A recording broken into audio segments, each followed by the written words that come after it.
everybody. I'm Tedder. I'm Weber. And we're Tedder and Weber.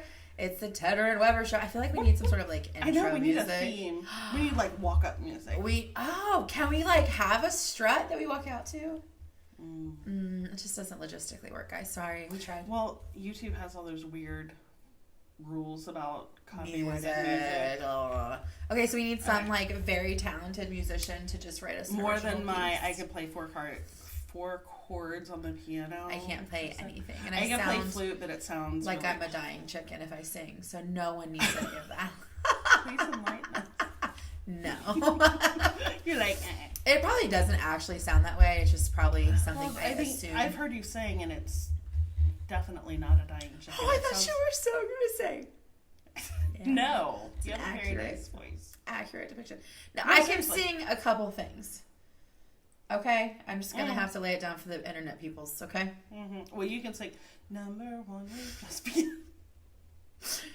That's from elementary school. But realistically, I can sing just about any Dixie Chick song. Okay?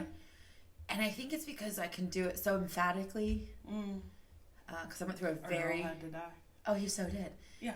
I went through like a very hardly earnest Dixie Chicks phase. That shocks me.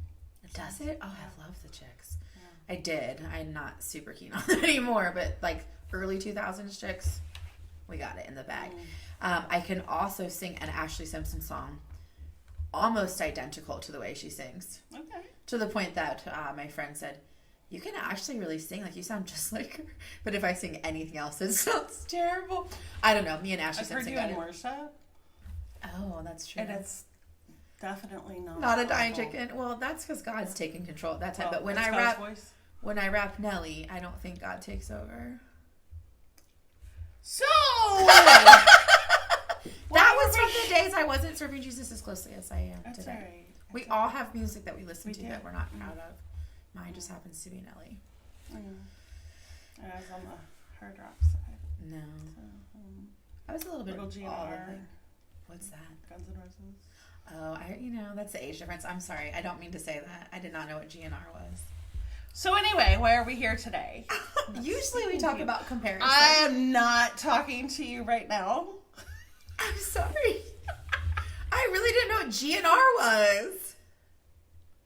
I'm sorry. So anyway, now that my heart has been ripped out, I just told you that you had a cute booty, so that should make up for that. That made my day.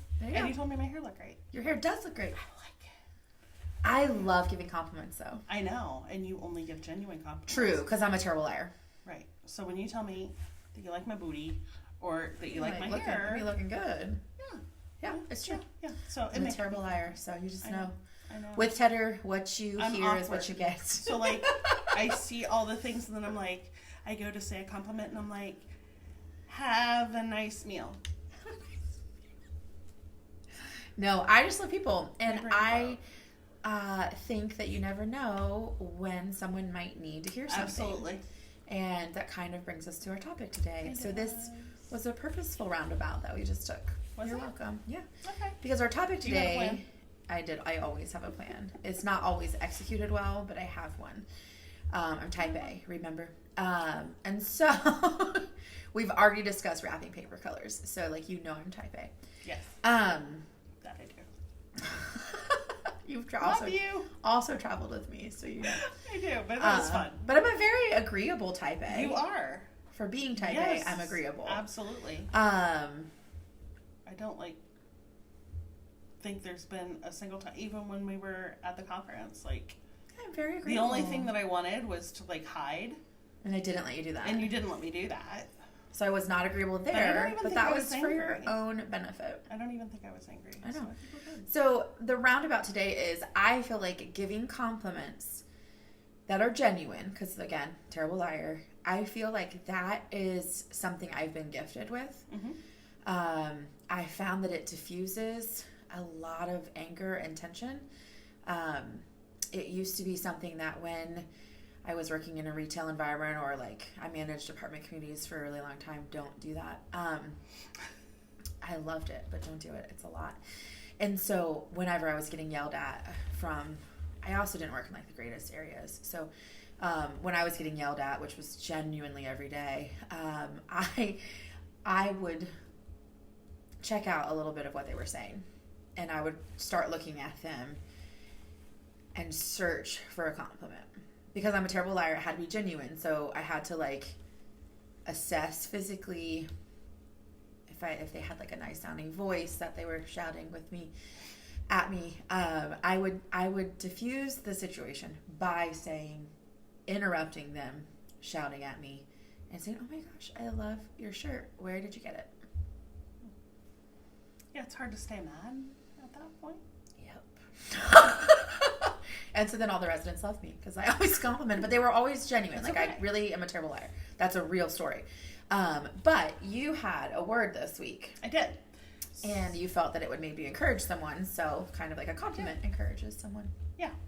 So, little different type of topic this week.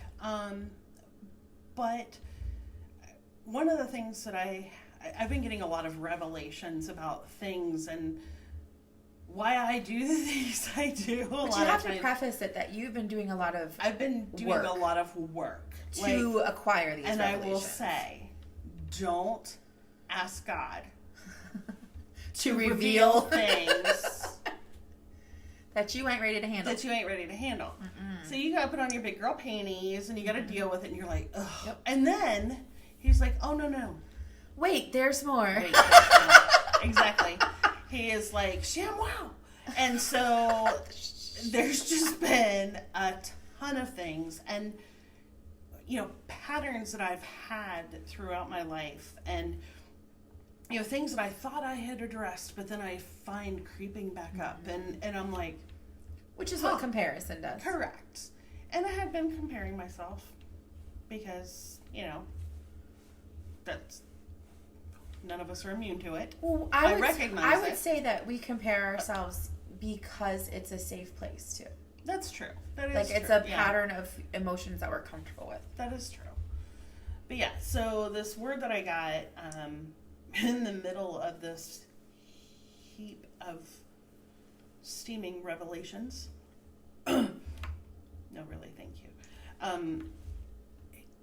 It kind of caught me off guard because I've had, people come into your life and people leave your life, and people, sometimes it's, through, an argument, or sometimes, you move, or there's been a lot of seasons. Yes, there have been a lot of reasons. And a couple of months ago,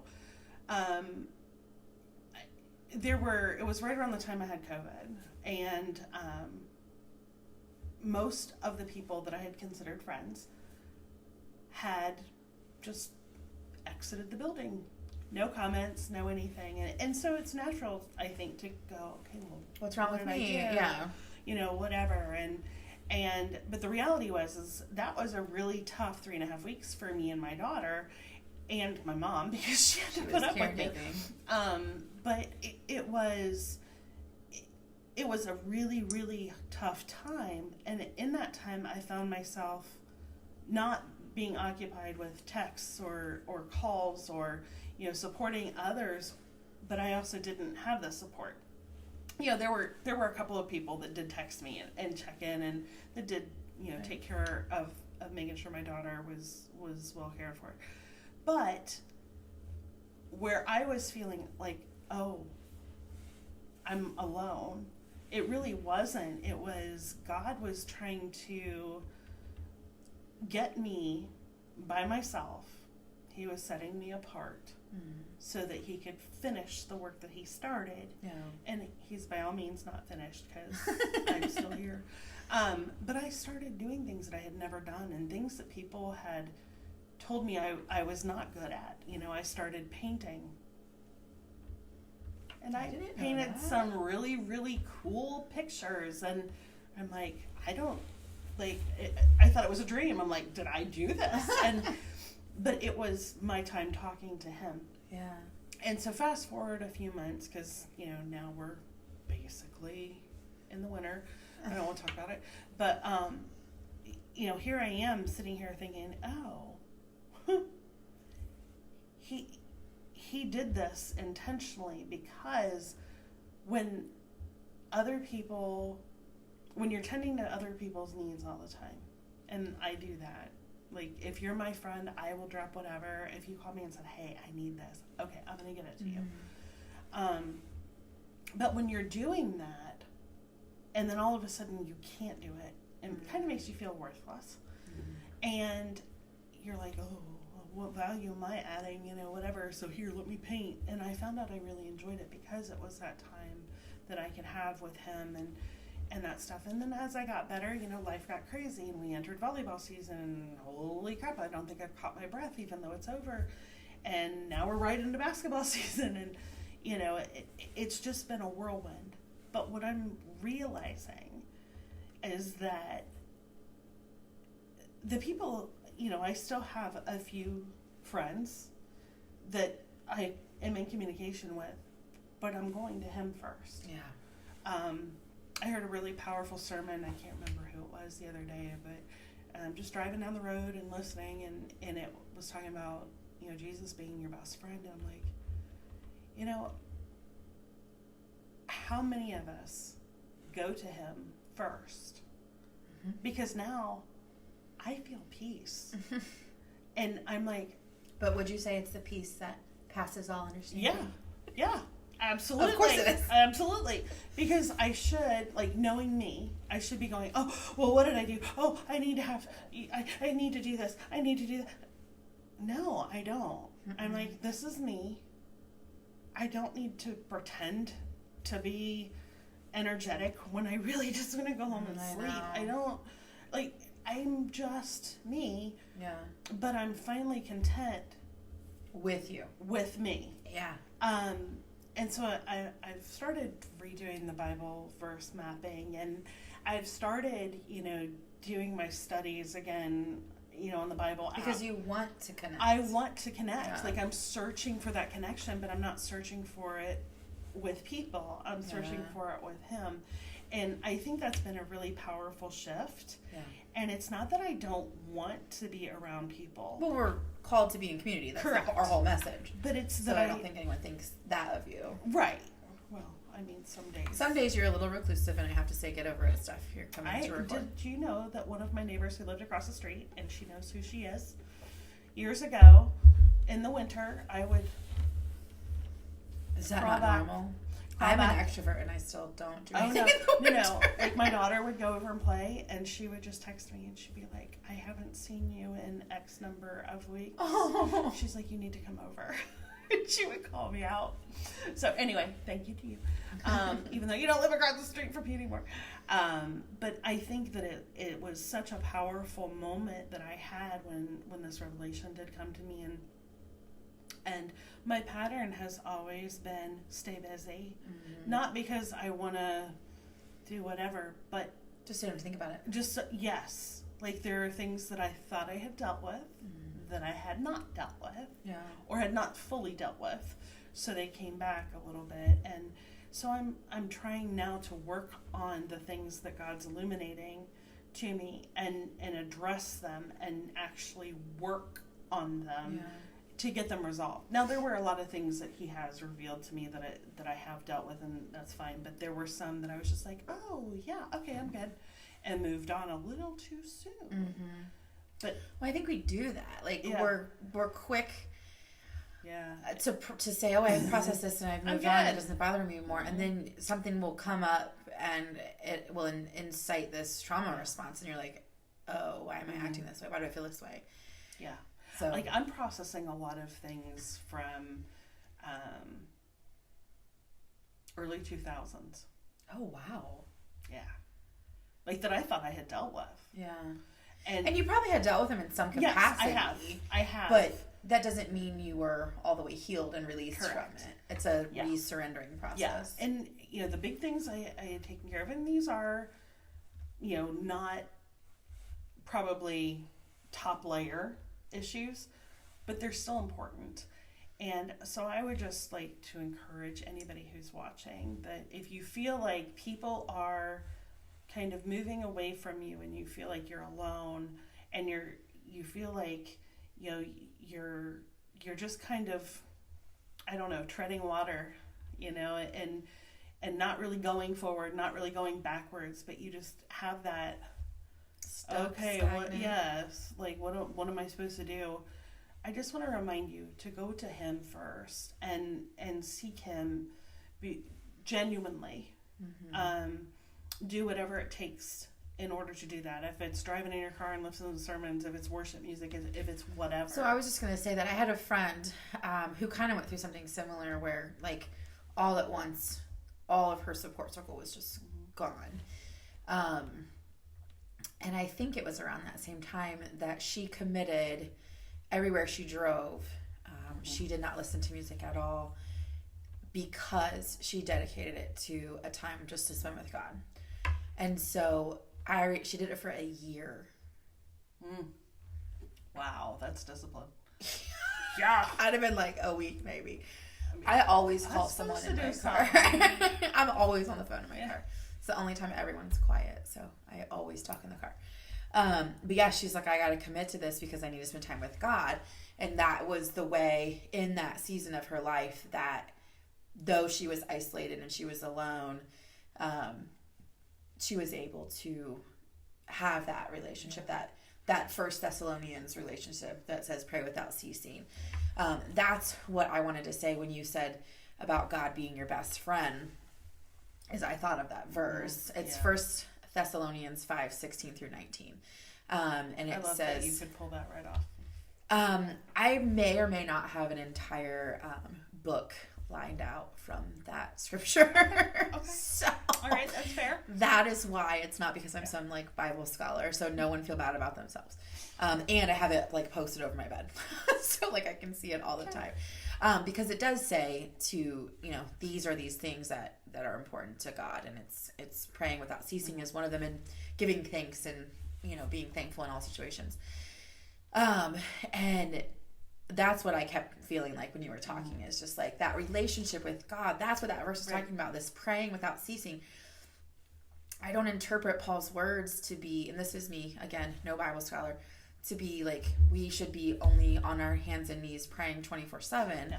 I interpret that as we should be in such constant communication with our Father that he is like our best friend. He is the first person we talk to.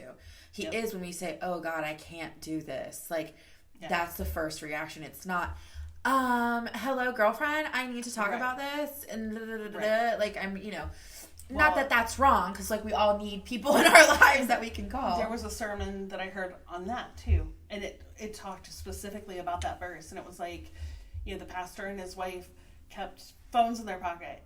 It didn't mean that they were constantly on them. Mm-hmm. It just meant if they had a need, that communication was there. And he likened it to praying without ceasing. We're not, it's keeping that line open. Yeah. I think that's the biggest piece for me. Like the takeaway there is if you are struggling, like Steph said, the encouragement when you feel isolated or you feel alone, as long as it's not a self-induced isolation, which is an entirely different episode. Yeah. And I could write a book on that one. Well, maybe that'll be our next episode. We'll give you a preliminary episode and then you can write the book. Great. No pressure. But just, read First Thessalonians. Read Second Thessalonians. Get in there. I had a Bible study group that I led for years, and it was in person and then virtual through COVID. And we made a point to never read a Bible study, never read anything but the Bible. Mm-hmm. And we would just pick a different chapter of the Bible. And I got so much more out of that. And I'm a writer, you guys. So, I want you to read Bible studies. Right. I'd love it if you read mine, actually, when it was, or ours when it was published.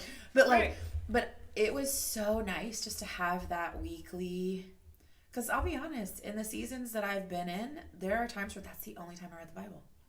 Was that one day a week. And that's not, I'm not happy about that, but that's the reality. So I'm doing a 28-day Bible study on praying online. I got the email and I'm like, this is right up my alley. It's Crystal Evanshurst. And her.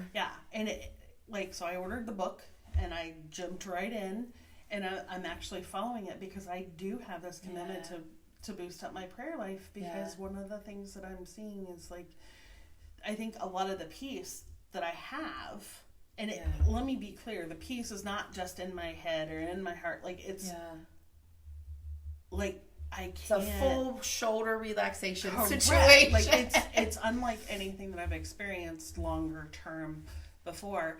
But life is loud, right? Mm-hmm. And it's only when your mind is quiet that you can hear him. Mm-hmm. And so I'm really committed to trying to build that relationship on my side. And when things, because we do things, especially in the summer. Like, the summer's crazy, right? It's cookouts. And the fall is crazy. And so I'm just trying to say to myself, okay, you've got this time. Right. Use it wisely. Mm-hmm. For me, it's my shower. Yes. I'm never closer to Jesus anywhere than I am in my shower. And I bought this little speaker, and I take it into the bathroom with me. Okay. And pretty sure that several delivery people have heard my singing. Good for you, girl. But it's number one, the acoustics are really good. But number two, it's like you're at your most vulnerable. Yeah. So. Yeah, no, for me it's always a shower. Like, I can be completely alone. Well, most of the time. Well, you have little ones. Oh my gosh. Yes, I do. Yes, I do. You will go to the bathroom on your own and shower on your own at some point. Okay. I'm still waiting for the day. No, I'm just kidding. I'm like, yours is old, so that's not giving me very much optimistic outlook. So. No, it does come back. Promise. But yeah, I really wanted to share what that revelation was, because it's been very powerful, and there's just a difference. I'm not constantly glued to my phone. I'm not constantly watching, something on YouTube.